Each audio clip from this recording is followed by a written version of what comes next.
It was the morning of January 24th, 1848, when James Marshall found gold at John Sutter's lumber mill on California's American River.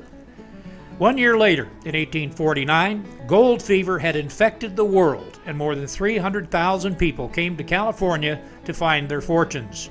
It was the start of the gold rush. These pioneer miners were farmers and businessmen. Most of them never found their riches and went back home. Yet others stayed in California and made a living helping other miners. They settled in tiny towns like Old Dry Diggins, which today we know as the city of Placerville. California's gold rush is an important part of American history.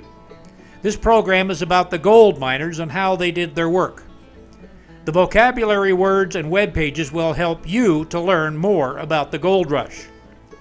Let's meet the miners at Placerville's Gold Bug Park and see what life was like for these rugged pioneers. Blacksmithing was critical for just about everyone living in a mining town. With just a hammer, anvil, and hot forge, a blacksmith could make hundreds of useful items out of steel. This included mining tools and things for the home and farm. All right, welcome to the Blacksmith Shop. My name is Carter. I'm going to talk to you a little bit about smithing today. Thanks for coming to see us. This is a volunteer shop. I do teach fundamental smithing. The things that you see in the shop is stuff that you would learn to make if you were a volunteer here.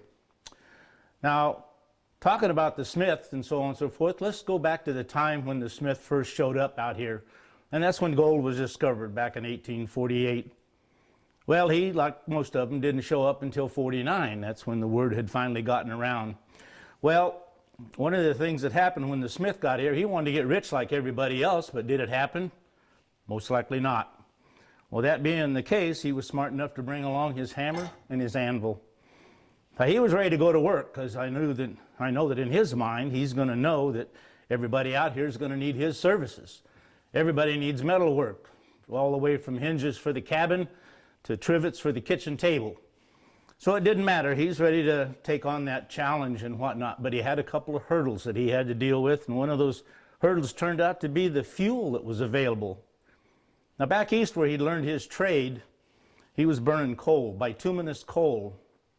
Well, we've got coal out west, but unfortunately it's a different kind, and it doesn't burn as hot and as nice as that smith is used to. So what he ended up using back in that time was charcoal. Became and was pretty good business back in those days or whatever. So he had the fuel part taken care of. But the other thing that happened when he went to try to do any metal work, he found out that there was no metal around. Didn't have any metal until the people started arriving in wagons, and those wagons are drawn by horses and oxen. So when it come time why those horses and oxen needed to be reshod, he would not discard that old shoe. And you'll think at some point, hey, wait a minute, where did he get the metal to make the new shoe? Well, that's where the trip to the Bay Area or wherever at that time would have to have happened, and bought bar stock that would have come around the horn on a sailing ship. Would have been expensive material to make that horseshoe, stuff similar to that right there. But then he had that old shoe, and you know what? I mentioned hinges. That's exactly what he'd do. He'd make a hinge out of that old horseshoe, and that made everybody happy. As far as trivets is concerned, something for the wife to put on the kitchen table to keep that heat away from burning that new pine wood table that would be built. But what I'm going to do right now is I'm going to show you some hot metal in case you've not seen such a thing. I'm going to go back here to my forge.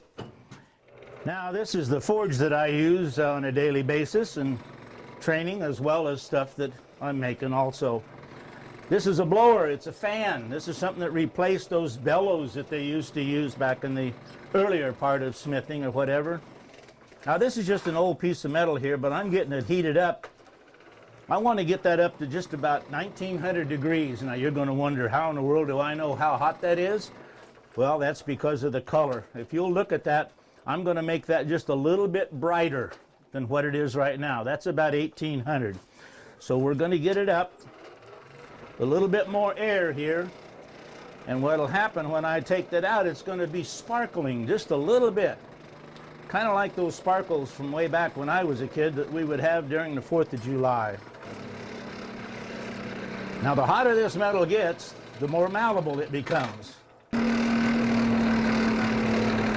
That's one of the reasons that we work in the shade, is so we can see the color, we can see our temperature. We know what, there you go. All right, so now we're right close to being welding temperature.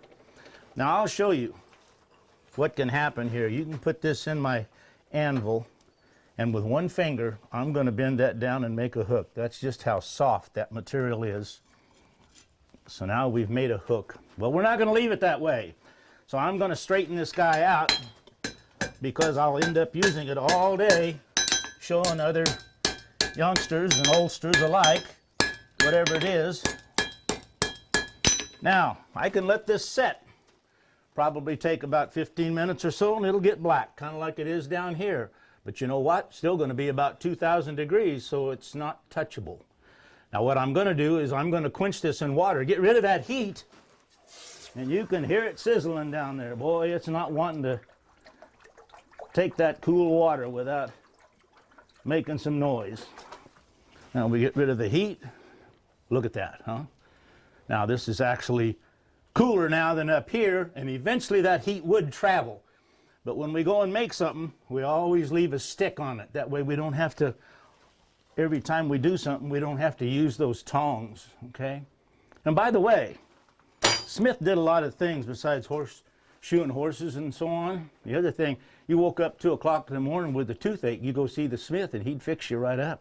Well, a blacksmith did a lot of things, as I've kind of already indicated, but one of the things for certain, he is the fellow that made the tools, Now that might be kind of hard to think about, but it doesn't matter what somebody needed, and oftentimes there was stuff that he needed. It wasn't just the miner and so on.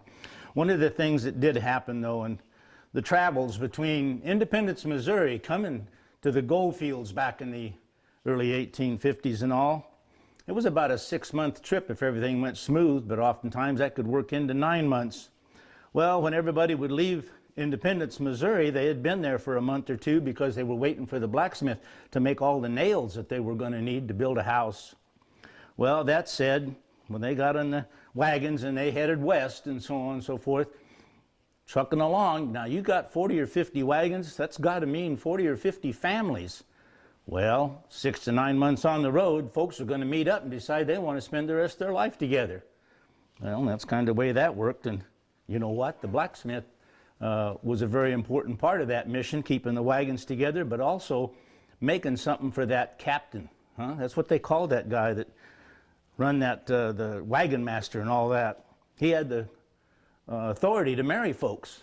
And when something like that had come up, he'd go see the smith and tell him he'd need a ring.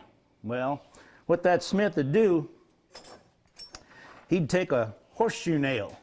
Now this happens to be a store-bought horseshoe nail. It's not one that we made or whatever, but they do make a pretty good little ring, among other things. And what I've done is I kind of put together one here partially. You can see how I kind of bent the head of it over a little bit. Well, that said, we made this machine right here, and this is what's going to make the ring part. So I'm going to put this in here. And of course we got different sizes, whatever the missus's number would have been.